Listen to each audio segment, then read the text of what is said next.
So it wasn't very long ago that I made a video about how we may very well never get another Sly Cooper game ever again.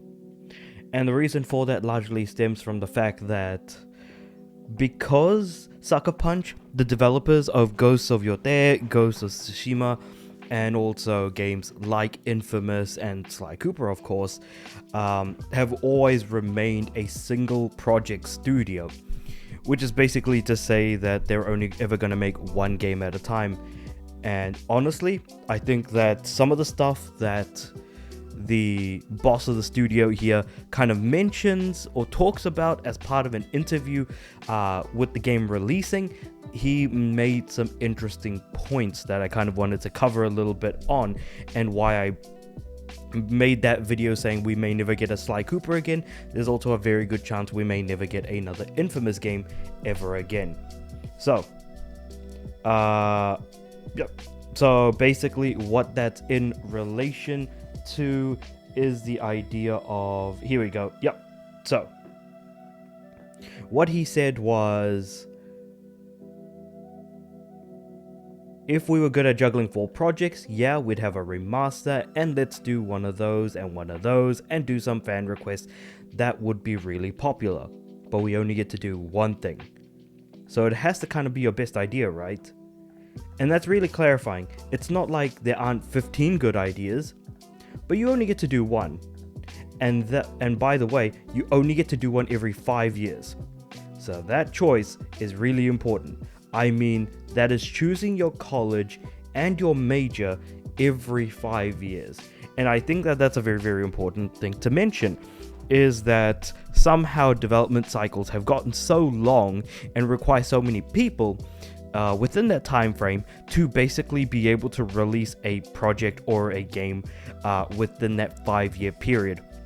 Now, given that Ghost of Tsushima came out back in 2019, we're in 2025. Yeah, technically it's really more so kind of like 5.5 to 6 years basically, but the idea still stands that just because they want to do more stuff, they're sticking to doing one thing at a time, and because it seems to be hitting each and every time, I feel like they have kind of no reason to change. But then, when you really think about it and zoom out for a moment, why would they spend 5 years making an Infamous game? Why would they spend 5 years making a Sly Cooper? They are better off making either new IP or continuing the Ghost series basically in some way, shape or form. And that's where I kind of am sitting here thinking to myself, like, reason why they would not do either of those franchises, ideally talking about Sly and Infamous, is that A, it's going to take way too long, but also B, is it going to be worth spending that time? Is it actually going to be as successful? Is it going to be as good, basically? And so they have to be incredibly thoughtful and actually cut down their options and do their own thing.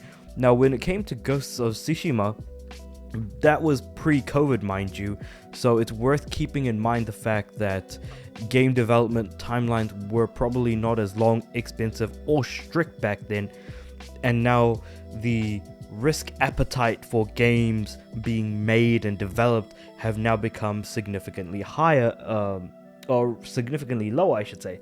The appetite for risk is lower, but the risk that they're going to have is going to be much higher. Whether even if they are looking to, like, they could keep Ghosts as a duology, they could keep Sly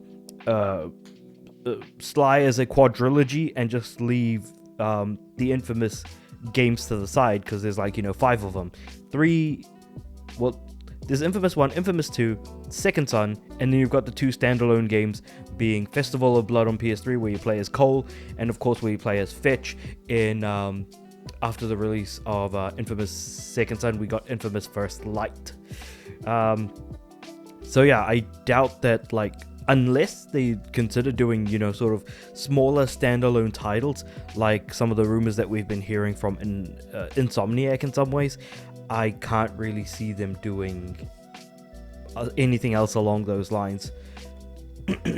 And of course, this is all from a retrospective interview with Sucker Punch co-founder and studio head Brian Fleming, discussing, the developers' determination to remain small in as far as, you know, AAA goes, because it's very easy to kind of blow out the numbers of, you know, staff that you have, do multiple projects at once, and then have some of them not hit as much, which we've seen with other, like, you know, studios in the past. I feel like DICE is a very good example of that.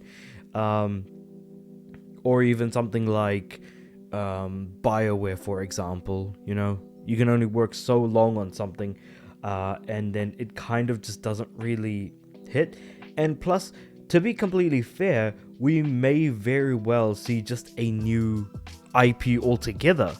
Again, we can't consider that an option that is taken out, and I can't help but feel a little sad and a little disappointed by that sort of thought that, hey, they could return to Sly, they could return to Infamous, but it's a significantly higher likelihood that they're probably not going to, and in fact, they're just going to probably make a new IP right then and there. At least if nothing else, I suppose on a slightly more positive note, that they're not going to be, you know, sticking to a known franchise, and that they are going to be creating their own new ideas thereafter. You never know. It just kind of is how it goes. And one thing I didn't actually know, or rather realize, was that Sucker Punch is going to be having its 30th anniversary in 2027. And so anniversaries is an interesting thing, because especially when it comes to studios, they have a habit of making older games available on newer platforms and things like that, remasters, remakes, whatever have you. But I don't see them doing that here. We can only hope, but at the same time, especially with what Sony has been doing with some of their older franchises like Everybody's Golf, like Katamari, and there's another franchise that I'm completely missing.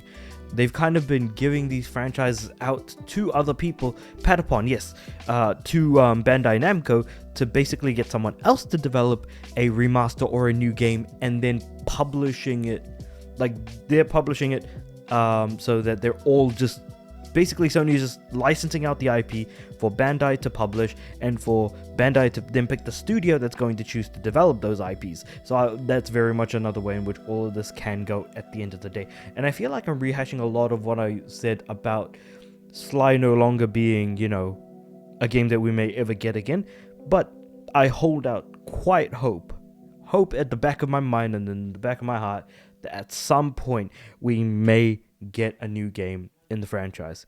I really do hope we eventually do get a Sly 5, keeping in mind that Sly 4 we got from Sanzaru, so that wasn't even made by Sucker Punch, mind you, but I mean, not outside the realm of possibility is all I'm going to say. But with all that being said though, let me know what you guys think about all this in the comments below. Like the video if you liked it, subscribe to the channel. I'm aiming for 500 subs by the end of the year, and with all that being said, I do upload every day, so I'll see you guys tomorrow.